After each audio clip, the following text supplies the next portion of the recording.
So today I want to answer this question: do I have to work MedSurg as a new grad nurse? Or maybe another way to rephrase it is, should you work MedSurg as a new grad nurse? So I'm going to discuss that question in this video, and FYI, I am a nurse that's working in a specialty. Actually, I've worked in several different specialty areas, and I did not start MedSurg as a new grad nurse.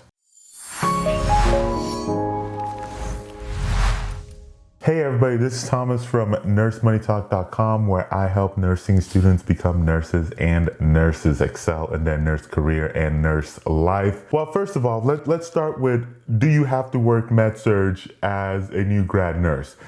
Pretty much the answer is no. You don't have to work MedSurg as a new grad nurse. You can get into, different specialties without doing it.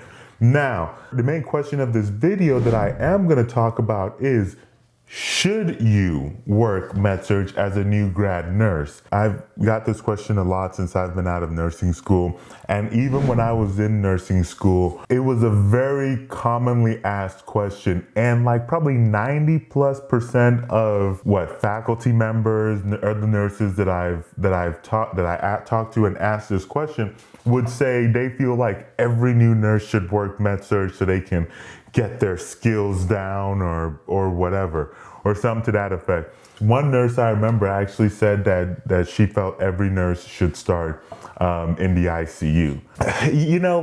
When I think about just kind of like this question and the answer that I feel like is generally given by older nurses, I guess I have a hard time really grasping why that's the case. I mean, and I understand the reason that's typically given, but I mean, having actually worked in different specialties, I feel like those reasons that they use to pretty much make a blanket statement that every new nurse should work MedSurg just doesn't hold out. So here's a couple things. One, it's the time management argument. I will say this much though, I think there is a lot of time management needed in MedSurg. I am not denying the fact that MedSurg is very busy. The thing about that though is, so is a lot of nursing specialties. And when you're looking at the time management associated with each specialty, they're all different. They're all very different. The time management that it takes to work the floor is different than it takes to work in the ICU, than it takes to work in the, in GI or psych or whatever the case is.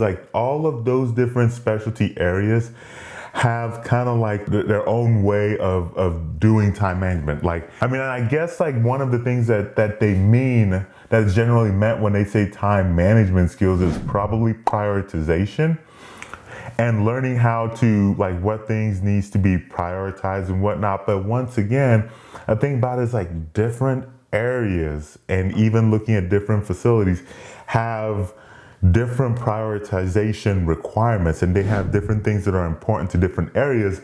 And a lot of those things I feel like you can learn on the job, during orientation. If you have a good preceptor, they're going to tell you, you're gonna, even if you come from MedSurg, you're not you go to a specialty or subspecialty of nursing, you're going to be taught hey, these are the important things. These are the things that you need to do. And so you'll create develop your own critical thinking, if you will, that's based around that specialty. One last thing I want to add about this prioritization and time management thing is that, just give you an example of what I was talking about, is that I've seen situations where a MedSurg nurse was thrown into the ICU and an ICU nurse was thrown into MedSurg.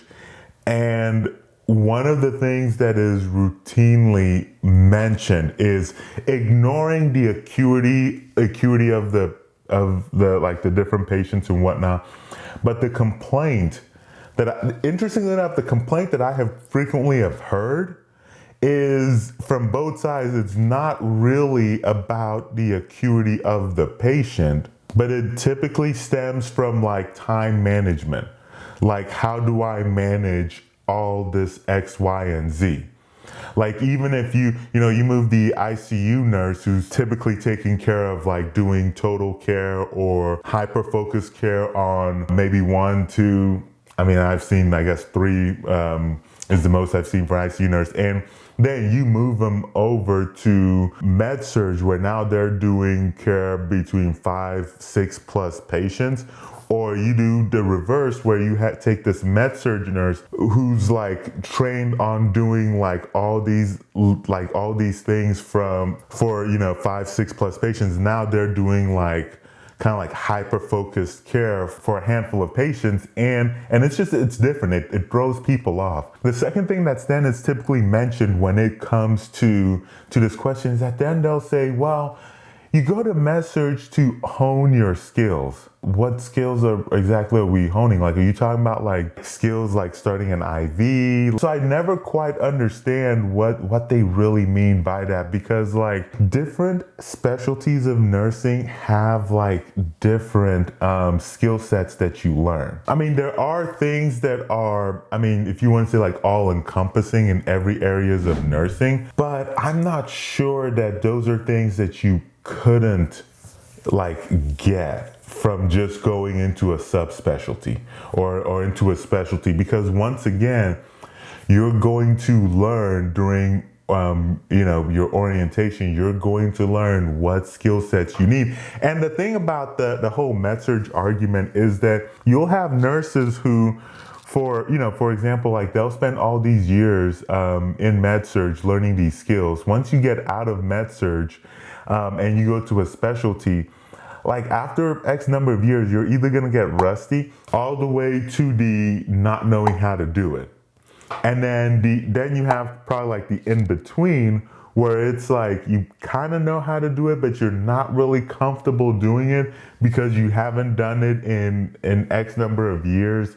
So the whole like skills argument, I personally have never been like a huge fan of that myself. The next thing about the blanket statement that every nurse needs to start in MedSurg is that I think that that blanket statement makes a lot of assumptions. So, for example, it makes a lot of assumptions about people's goals, one of which is like the assumption that every nurse wants to do patient care, which is not really the case.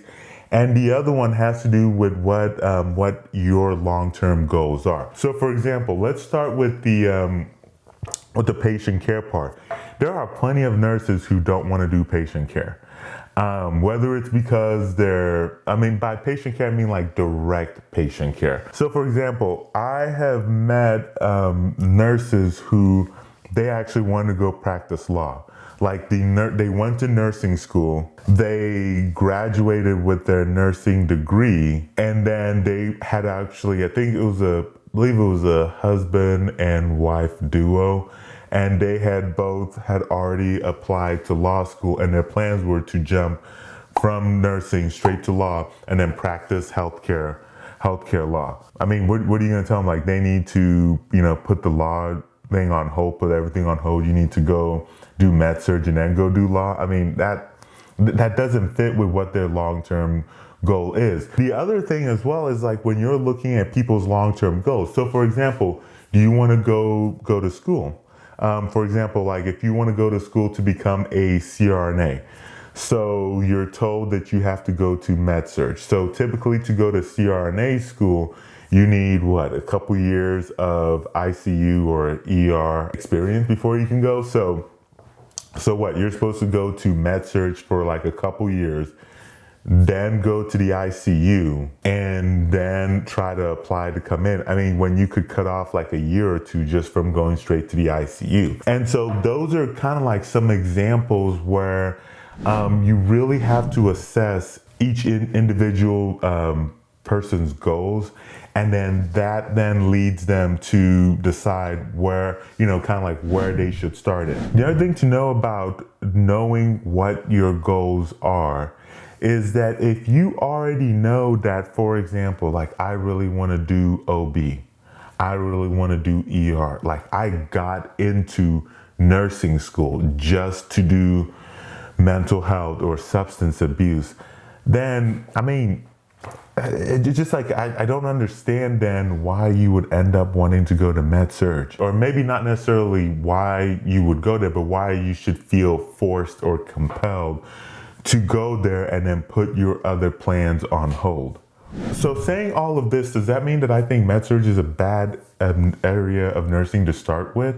No, not at all. Like, I think MedSurg is actually like a great area in nursing to start with if it fits what you're wanting to do. So for example, like if you don't know what you want to do, like you're just kind of like, I don't know if I want to do ICU, I don't want to do ER, like I don't know, like I want to do nursing, but I don't know what I want to do with nursing, then I think MedSurg actually ends up being a really great area to start with, because at that point you get, in a lot of MedSurg floors, like you're going to get like a little bit of taste of everything. You're going to get your cardiac issues, your pulmonary issues, your GI issues, like you're going to get your neuro issues. I mean, you're just going to get you're going to get exposure to a lot of different things. And then with those exposures, I think that can really help you in terms of knowing what specialty of nursing you eventually want to land in. Two things I want to add, and that's to address kind of like this myth of like you can't be successful without MedSurg. And one, that's just not true. Like I've met a lot of nurses who did not go through the MedSurg route and are successful by, whatever metric you want to measure. They're doing well in nursing. They enjoy what they're doing, and they couldn't be any happier. The second thing as well is just this notion that like you won't be able to get into specialty jobs unless you have MedSurg experience. I mean, that's just not really true. I mean, I think that's the case for some specialties, and then you'll have some specialties where like they'll take a preference for experience. But that's just, I was able to get into the ICU. I know plenty of people that got into ICU, neuro, cardiac, ICU. I mean, went into the ER. I mean, whatever, transplant, ICU, whatever, like, specialty. Like I've seen, nurses who've been able to get their foot in the door as a new grad with no experience. And I've talked to some managers out there, and interestingly enough, one of the things that that I've had a couple managers tell me is that some of them have said that they actually prefer it when they get a new grad versus somebody who might have like nursing experience but not in the specialty that they're looking for. Not in the specialty of the job they're hired for. So one of the reasons why I've been told for why they prefer new grad is because like they'll say like new nurses don't know anything. So because they don't know anything, there's no bad habits that they have that now they have to like unlearn or try to teach out of them. As opposed to like if you have like an experienced nurse who worked in whatever area, there might be some bad habits that they've gotten over the years, and now like it could be problematic for whatever you're doing in your specialty. I don't know. That's just kind of like some of the stuff I've heard managers, some managers talk about. I don't know how that actually shakes out in real life, but it's just something to kind of keep in mind, because I think like if you're wanting to get into a specialty, like even if you're not sure, if I was you, I would probably apply. Like if you're a new grad nurse, you're wanting to get into the ER and then maybe MedSurg, I would probably apply to both. See if you can get in. And then if you don't get into the ER or to the ICU or to the whatever, then just go to MedSurg. If you get into both, then it gives you options, right? To me, options are never a bad thing, or hardly ever a bad thing, I should say. That's probably how I would handle that situation. So 2 more things. 1, don't forget to hit that subscribe button and that thumbs up button. 2, let me know what your thoughts are in the comment section. Do you agree, disagree? Do you have like a rebuttal over, some of the stuff that I said. So if you are a new nurse or you're about to graduate from nursing school and you're just kind of wondering, well, what are some good jobs for new nurses? The video that you'll see, one of the videos you'll see that'll show up over here will go over some good jobs for new nurses. So thank you so much for listening to this video, and I will catch you very soon in the next one.